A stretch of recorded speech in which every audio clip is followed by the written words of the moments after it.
anytime you may get killed. All the wars, you're head-to-head, face-to-face with your enemy, and dying is instant. That's why the code of honor came way after the Mongol invasion, actually, but it was always sort of there, even though from the Chinese influence, is that you fight with honor and you want to die with honor. Honor meaning you want to prove that you are a good person, you are a good soldier, you did your duty, and when you die, you actually stage war. In the battle, most fights in those times, in the feudal Japan, were face to face. You would pick an opponent and you'd actually fight with that opponent. Other people wouldn't come close.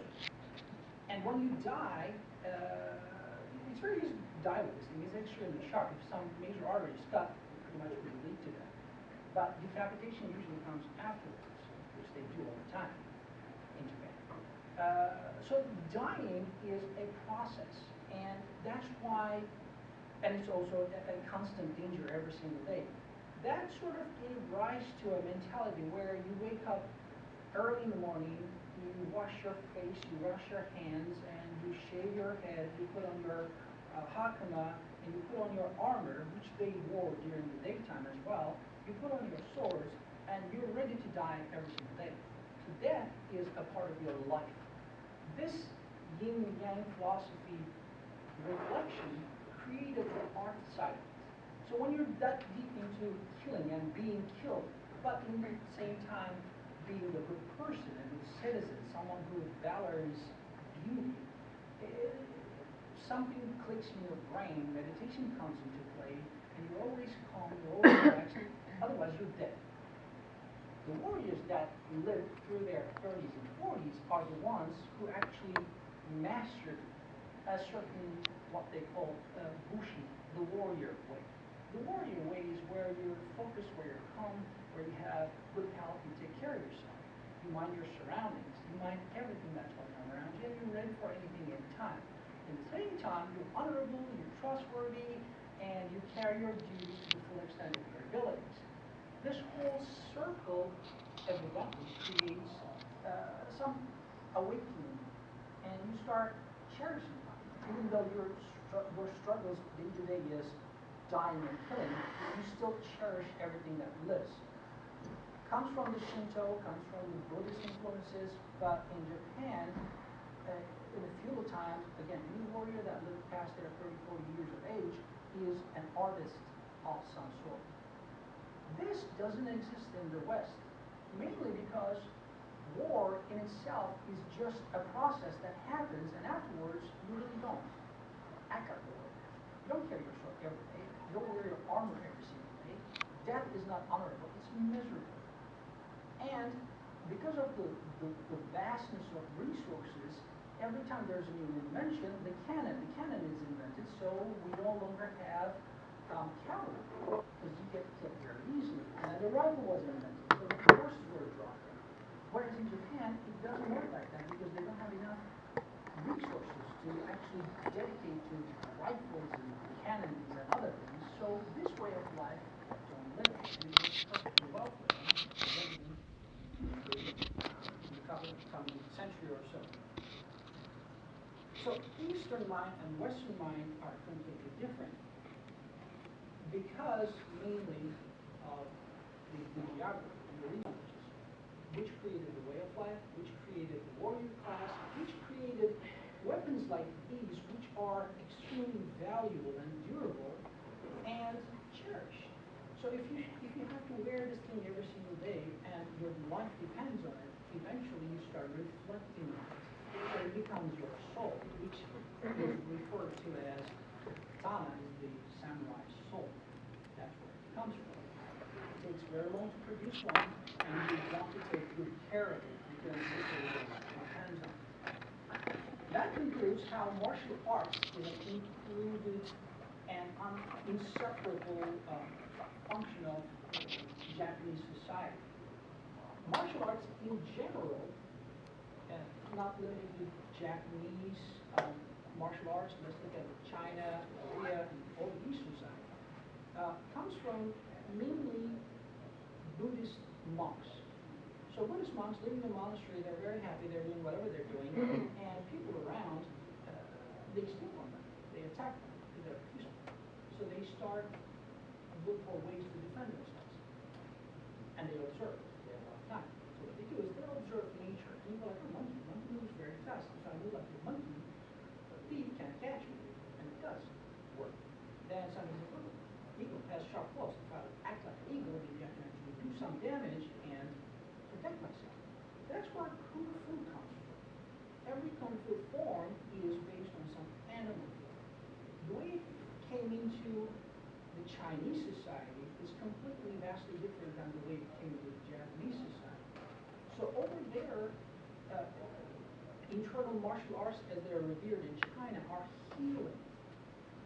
The way they look at, the way the Chinese look at martial art is way of internal force, qi, ki, and tai chi, or Pak Chang, or most of the other internal martial arts are mainly for healing yourself first, defending yourself later. Each one of them is as deadly as another, but they actually focus inwards.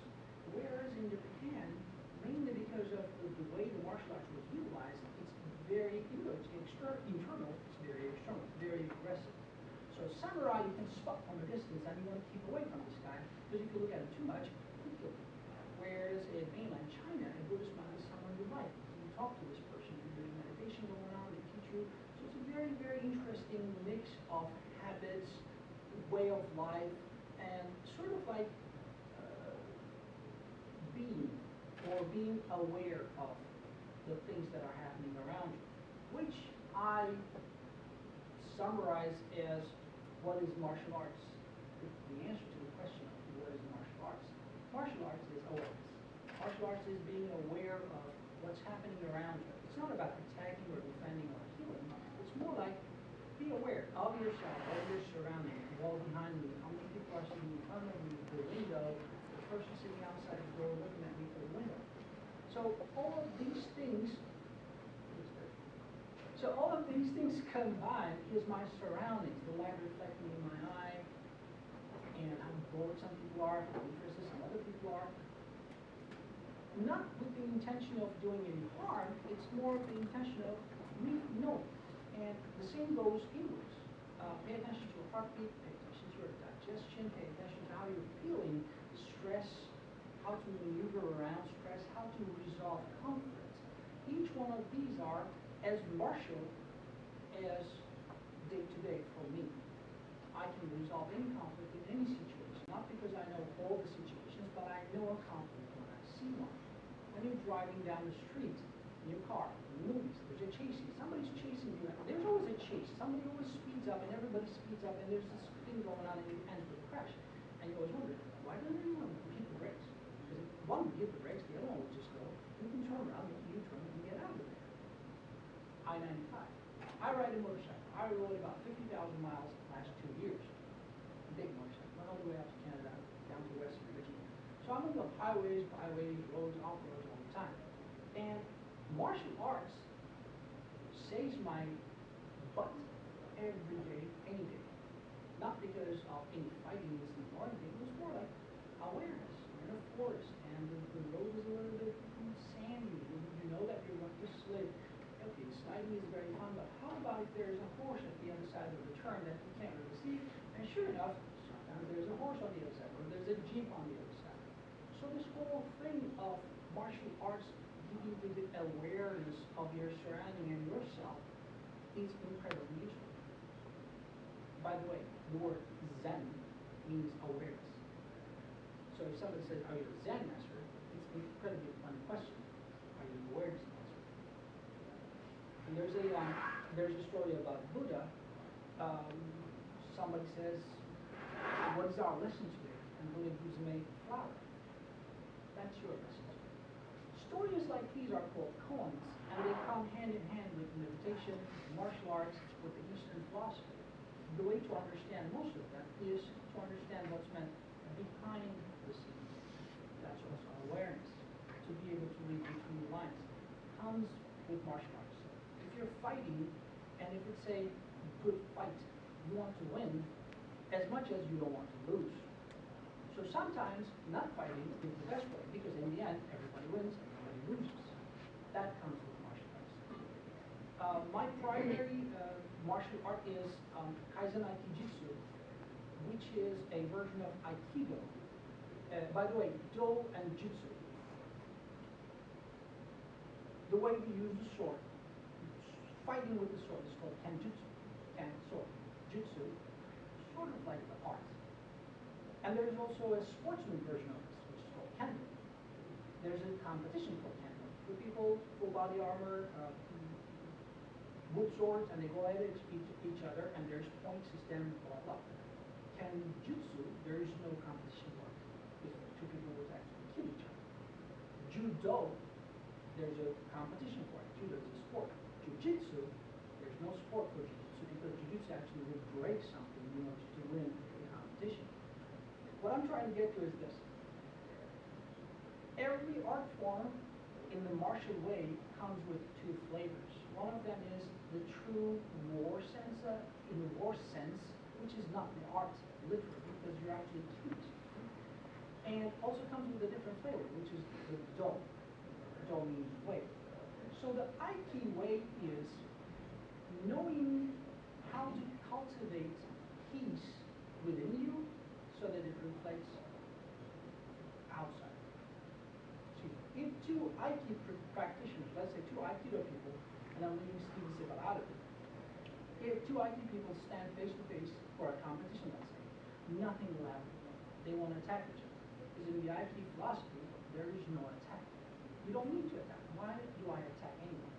I know how to defend myself if you attack me. I know how to kill you if I have to. But in my mind, there is no need for an attack. So if I see aggression, my first instinct is to dissolve it, not to suppress it or not to get rid of the person. It's more like, why are we doing this? How can we find a meaningful resolution? How do we create what I call a diversion? So in Aiki, if somebody attacks you, you don't attack back, you sort of divert the energy. So you use the attacker's energy to defend yourself. And in return, I exert no energy, and I use the other person's energy, and I resolve the situation. The harder you attack, the worse it is for you. If nobody attacks me, there's no action from me. No action, no reaction. Refrain from unnecessary reactions or unnecessary movements is also the basis of the martial law, which is also can be seen in the samurai way of life, is that in the end you come to a conclusion that if this weapon is to protect you and to kill the other person in order to protect you, aside from murdering people, there is no need to draw this weapon to fight, because fight is meaningless. Fight means there's a chance that I'll be losing. The art form that I practice to teach siljundobup is the Korean version of iaido. Iaido, there's also iaijitsu. The correct utilization of the sword, loosely translated concept. What is this? This is the art form, this is the martial art form that you would learn in the old times, the last. So if you don't know any other martial arts, you wouldn't be taught iaido or iaijitsu. It's like being the sniper. The concept behind sniping is one shot, one kill, in order to resolve the conflict as quickly as possible. Because you can't kill a battalion of soldiers, but you can kill the commanding officer, which will break the chain of command and might resolve the situation faster. The concept behind iaido is, I have a sword, and the person is attacking me. I know he's attacking me, and there may be other people around, so I don't want to lose a lot of time with the first attacker. I just want to stay on top of the situation. And I will draw my sword only when I have to, and when I draw my sword, that's also the killing concept. So the draw and the kill happens at the same time. There's no fighting, there's nothing else. It's just somebody's attacking, and I know when to do what, and I do it, and that's it.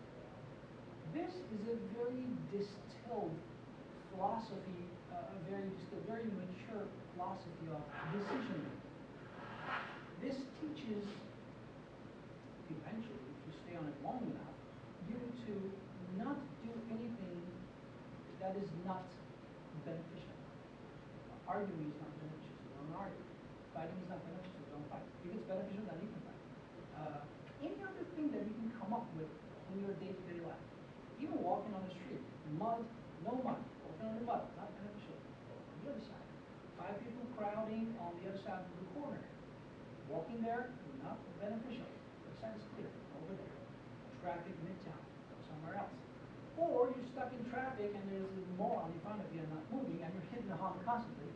There's no benefit for us. You're just annoying everybody else and yourself. Nothing good will come out of it. The same thing as honking. Let's say you're on a country road and there's 2 cows crowding the street.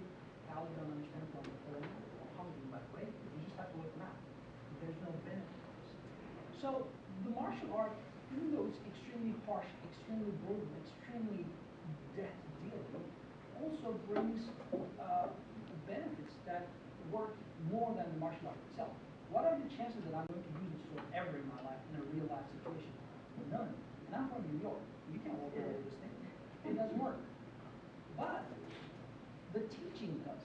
I know the person walking towards me, if he has a bizarre intention or not, something out of the ordinary always attacks you in your subconscious as a pattern that doesn't fit in the situation. Like over here, if somebody's constantly, instead of bored and yawning, somebody's constantly itching, non-stop itching. It attracts your attention. You're like, something's wrong with that particular person because the particular person is itching a lot. There must be something wrong. Same thing applies to day-to-day life because of your constant training at it. It's muscle memory. If somebody throws me a punch, I block the punch before I even realize there was a punch coming at me.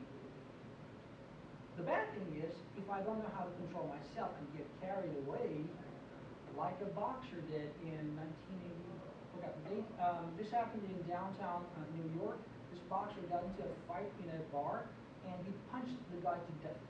But just one punch. He didn't actually yell or punch him. He just punched him so hard that the guy's neck broke, and he died.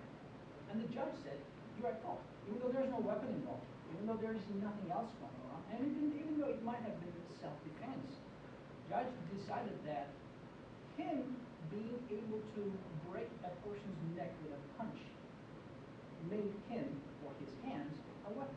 And that he should, like any of them, he should wield it with